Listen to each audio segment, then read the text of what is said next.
Good day mga ka-Fixit! Sa video na ito, ibabahagi ko sa iyo paano gamitin ang shift lever or gear stick ng ating automatic transmission na sasakyan. Ito ang ikatlong bahagi ng ating playlist na paano magmaneho ng automatic transmission na sasakyan.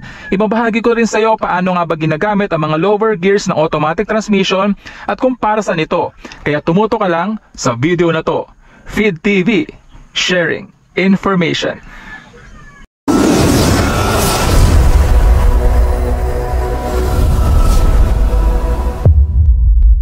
Simulan na po natin. Ang ating shift lever or gear stick sa automatic transmission na sasakyan, usually sa mga makabagong sasakyan, ganito po ang itsura niyan. Pero sa mga mas makalumang sasakyan, medyo iba po ang itsura. Depende po yan sa automatic transmission na sasakyan na gamit mo. Depende po kasi sa modelo, sa brand ng sasakyan, yung magiging itsura nito. Yung iba po, sa iba rin ang pwesto, at yung iba naman, iba rin ang makikita mong mga letters dito. Pero basically, yung iba, pareho lang. So kagaya nito, this is Kia Sonet, so medyo naiiba po ang gear stick or shift lever nito. Pero basically halos pare-pareho, lahat po ng automatic na sasakyan is meron pong P, R, N, at D. Naiiba lamang po sa ibang automatic transmission kasi yung iba po ang lower gears nila nakalagay ay L, yung iba naman ay 2 at 1. Pero dito po kasi is S. Sports mode po ang ibig sabihin yan at meron po siyang sequential shifting plus and minus. Dito sa automatic transmission na sasakyan na to, hindi po natin magagalaw yung gear stick. Nasa P po yan or park hanggat hindi po naka-start yung sasakyan. Tignan po natin, naapakan ko yung brake pedal natin at kahit pindutin ko to, ayan, hindi po natin magagalaw yan unless i-start na natin yung sasakyan. Para maipakita ko sa iyo paano ino-operate yan, i-start na po natin yung ating sasakyan. So siguraduhin lamang na naka-on yung iyong handbrake o kagaya nito dahil nag-aaral ka pa lamang magmaneho. Very safe yan sa mga nag-aaral magmaneho para stay put ka lang sa kinatatayuan ng iyong sasakyan. So start na natin. Ayan, safety check. And boom! Naramdaman ko, bumaon na yung ating brake pedal, operational na yan. Umilaw na rin yung ating gear shifter LED light dito, ayan, dumilaw na sa parking gear tayo. Ito nga po pala ay meron itong shift lever button dito sa gilid. Yung iba po ang shift lever button ay nasa harapan po ng gear stick. Ito nasa gilid. Hindi ko po maililipat yan ng reverse hanggat hindi ko pinipindot ito. Papaliwanag ko muna sa inyo para saan ba ang bawat letter na ito na nakalagay sa iyong shift lever. So yung park, kaya po park ang tawag dyan, syempre yan po yung gagamitin mo para maiparking yung iyong sasakyan para safe po siya sa pagkakapark. So ilalagay mo dyan yung iyong shift lever kapag pumaparada ka na or hihinto ka na. Pag hihinto ka na sa parking space at papatayin mo na yung iyong makina. Make sure lang din na kapag nailagay mo na siya sa park, naka-on din yung iyong parking brake or handbrake. Kaya partner po silang dalawa kasi ito po ay handbrake or tinatawag rin po itong parking brake. Dito naman po tayo sa R or reverse. Ito naman po yung gagamitin mo pag gusto mong umatras or pa-reverse po yung andar ng iyong sasakyan. Dito naman po tayo sa N or neutral. Meron din po nito sa mga manual transmission na sasakyan. So ang neutral po, ibig sabihin naka-disconnect po yung ating transmission sa wheels ng ating sasakyan. So hindi po talaga aandar yung ating sasakyan. Ginagamit ko po ito usually kapag nasa traffic tayo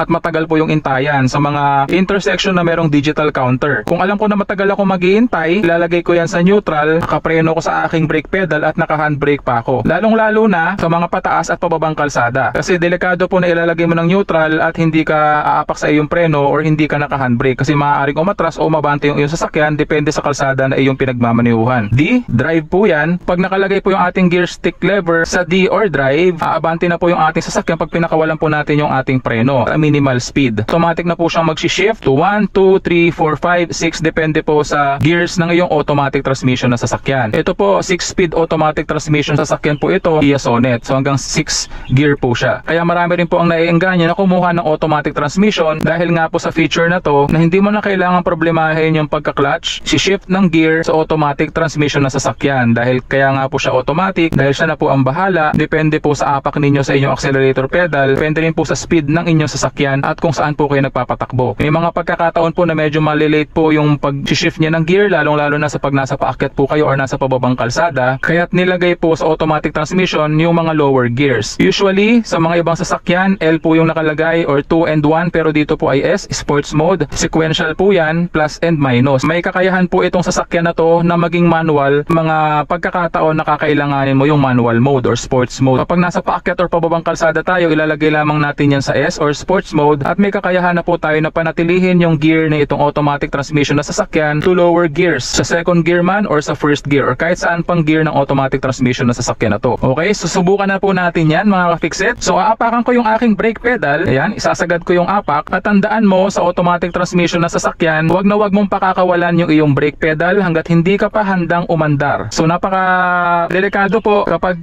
nawala yan sa isip mo at nailagay mo na in gear, to drive man or sa reverse yung iyong automatic transmission. Kaya po nagiging delikado yon kasi minsan pag nailagay mo na sa R or reverse yung iyong sasakyan, pag aatras ka, medyo napakawalan mo yung iyong brake pedal ng kaunti at umandar ng kaunti yung iyong sasakyan, matataranta ka. Minsan yung ibang mga baguhang drivers, imbis na brake pedal lang maapakan para huminto yung sasakyan, nasasagad po nilang apakan yung accelerator pedal. Kaya yun po yung mga bumubulusok pa atras na sasakyan or minsan naman kung nakadrive, bumubulusok pa abante. Yung mga pumapasok ng convenience store or sa mga bangko. Yun po yung napakadelikado. Kaya nga, ang automatic transmission, kagaya ng sa manual transmission, kailangan presence of mind. Lagi mo nga apakan niya ang brake pedal na yan hanggat hindi ka pa readyng umandar. Or better yet, i-on mo rin yung iyong handbrake. So ito, nasa park tayo, hindi natin niya maililipat sa reverse hanggat hindi ko pinipindot itong gear stick button natin dito. Para ma-operate yan at mailagay natin sa reverse, pipindutin ko to, maililipat na po natin ang reverse yan. Ayan, naramdaman ko medyo may galaw na ng konti yung sasakyan. Pag ilalagay ko siya sa neutral, hindi ko na kailangan pindutin yung gear stick button. Ayan, maililipat ko siya ng neutral. At para mailagay ko sa drive, hindi ko na rin kailangan pindutin ulit tong button na ito. Maililipat ko siya ng drive at sa sports mode. Pero kapag ililipat ko siya ng drive, pwede rin, hindi ko kailangan pindutin itong gear stick button. Malilipat ko rin siya ng neutral, hindi ko siya kailangan pindutin. At maililipat ko siya ng reverse. Ayan, ayaw niya. Ayaw niya lumipat ng reverse na hindi ko pipindutin yung gear stick button. So, safety feature po iyon ng automatic transmission na sasakyan. So, kailangan kong pindutin to para malipat natin ng reverse. Kailangan ko rin po ulit pindutin to para mailipat po natin ang park. Pero para hindi po kayo malito sa pag-operate ng inyong gear stick lever sa inyong automatic transmission na sasakyan, pindutin nyo na lamang po siya palagi pag maglilipat po kayo ng gear. Okay? Ayan. Medyo substandard po ito mga ka-fixit, pero ito po yung tinuturo ko sa inyo para hindi na po kayo malito, para hindi nyo naiisipin kung kailangan nyo ba siyang pindutin or hindi. Pag ready na po tayong umandar at susubukan na po natin magpaandar ng automatic transmission na sasakyan, pwede na po natin ibaba yung ating handbrake. Pero all the way, kanina pa ako nakaapak sa aking brake pedal, hindi ko po yan pinapakawalan. Magsi-seatbelt po muna ako. Aapakan natin ng mabuti yung ating brake pedal at hahawakan natin ang ating manibela or ating steering wheel sa 9 o'clock and 3 o'clock position sa park. Kahit mag-gas pa tayo, ayan, naririnig ninyo yung pag-gas ko sa ating sasakyan, naririnig nyo rin yung revolution ng makina. Hindi po aandar yung ating sasakyan kahit na anong mangyari pa abante man or pa atras kapag nasa park gear po tayo ng ating automatic transmission. Kapag nilagay ko na po yan ng reverse, ayan, makikita po natin na lumabas na sa ating infotainment display yung reverse camera, na umilaw na rin po yung reverse dito sa ating gear stick lever. Nakalagay na rin po sa ating dashboard yung R or reverse. Ibababa ko po yung ating handbrake. At pwede ko nang pakawalan yung ating foot brake kapag clear na sa ating side mirrors, rear view mirrors at sa ating reverse camera. Papakawalan ko na siya unti-unti at magre-reverse na po yung ating sasakyan. Depende po sa pag-release ninyo ng inyong brake pedal yung magiging speed ng inyong automatic na sasakyan paatras. Depende rin po kung sa paakyat, pababa or pating na kalsada po kayo nagmamaneho, yung magiging speed ng inyong sasakyan. Pero usually ang sagad po niyan is around 10 kilometers per hour. Press ko ulit yung aking brake pedal, ililipat ko ng neutral. Kapag nasa neutral po tayo, disengage po yung ating transmission sa wheels ng ating sasakyan. Pero may precaution po ako dito, kung gagamitin nyo po yung neutral, aandar pa rin po yung inyong sasakyan kapag ka nasa paakyat or pababang kalsada kayo pag pinakawalan po ninyo inyong preno. Ito kung mapapansin niyo, medyo pababa po kasi ito paatras. So pag pinakawalan ko po yung brake pedal, atras po yung ating sasakyan. So kapag gagamitin nyo po yung neutral, lalong lalo na while sitting on traffic, nag-aantay kayo ng matagal, I suggest i-on niyo yung inyong handbrake or engage niyo yung inyong handbrake at apakan rin po ninyo yung inyong preno.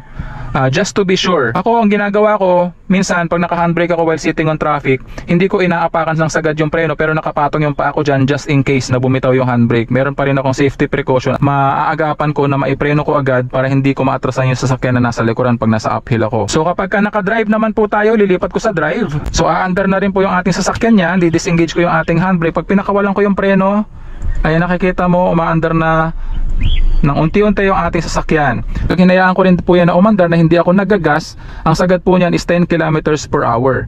At pwede rin po ako magdagdag ng gas kung kinakailangan. Kapag ka sa sports mode naman, lalagay ko sa sports mode, sa information cluster ng ating sasakyan, nakalagay po dyan S or sports mode, na kapag pinakawalan po yung aking preno, ayan, naandar na rin po yung ating sasakyan at first gear.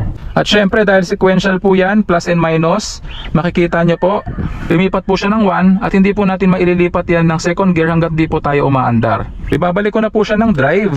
Ayan, nasa D na po tayo at i-on ko po yung ating handbrake. Halimbawa po, huminto na po tayo galing sa biyahe, no? So nakaapak pa rin po ako sa aking brake pedal. I-on ko po yung ating handbrake, ilalagay ko po siya sa neutral, papakawalan ko po yung ating handbrake para most of the weight ng ating sasakyan is mapunta rito sa ating handbrake or parking brake. Ipepreno ko po ulit yung ating brake pedal, apakan ko po ulit yung aking brake pedal at ilalagay ko na po yan sa park. Pwede ko na pong pakawalan yung ating brake pedal at safe na po yung ating sasakyan.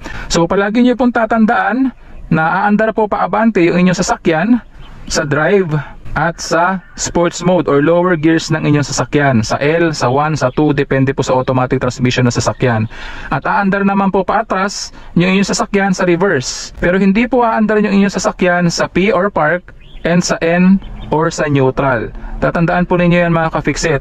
Basta palagi po ninyong isaisip na kailangan nakapreno po kayo or nakaapak po kayo sa inyong brake pedal all the way down hanggat hindi pa po kayo ready na umandar. Okay, palagi po ninyong iisipin yan. Huwag nyo rin pong hahayaan na nakahinto po kayo sa gilid ng kalsada at nakadrive po kayo or naka-reverse at halimbawa may inaantay kayo, nakaapak lamang po kayo sa brake pedal.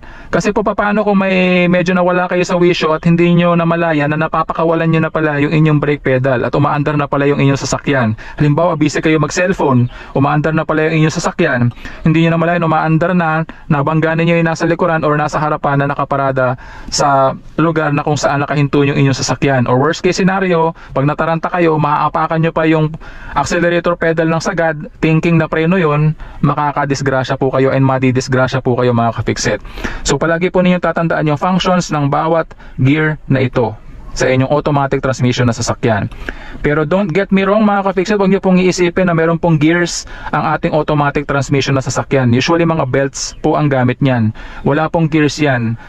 Sinasabi lamang po natin na gear para hindi po tayo malito at mas maintindihan po natin kung paano po gumagana itong mga sequence na ito sa ating automatic transmission na sasakyan.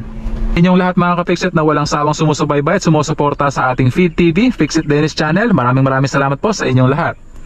So palaging tatandaan na walang sino man ang pinanganak na magaling. Kailangan natin na sapat na panahon at pagsasanay upang maging magaling tayo sa anumang bagay. And that concludes our episode for the day. I do hope na sana may natutunan ka sa video episode natin ngayong araw. So kung di ka pa subscriber ng channel ko, please consider subscribing, please like, leave a comment, and share my videos para makatulong din po sa iba. Again, I'm Dennis of Feed TV, sharing information.